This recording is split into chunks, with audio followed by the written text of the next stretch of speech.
Sinampahan na ng patong-patong na kaso ang dalawang miyembro ng Presidential Security Group na sangkot umano sa nakawan sa isang auto detailing shop sa Mindanao Avenue, Quezon City kahapon.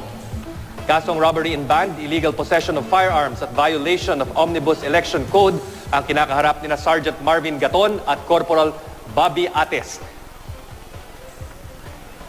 Personal silang itinuro ng gwardiya ng auto detailing shop kung kaya't sila'y nasdamay dito sa nasabing kaso. Natangay mula roon ng isang laptop, ilang pang gadget, isang wedding ring, pera at sasakyan.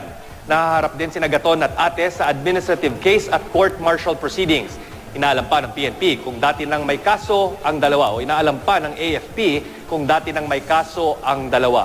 Sa follow-up operation ng QCPD Station 5, na-recover ang isang SUV at sedan na itinakas na masuspect mula sa pinagnakawang shop.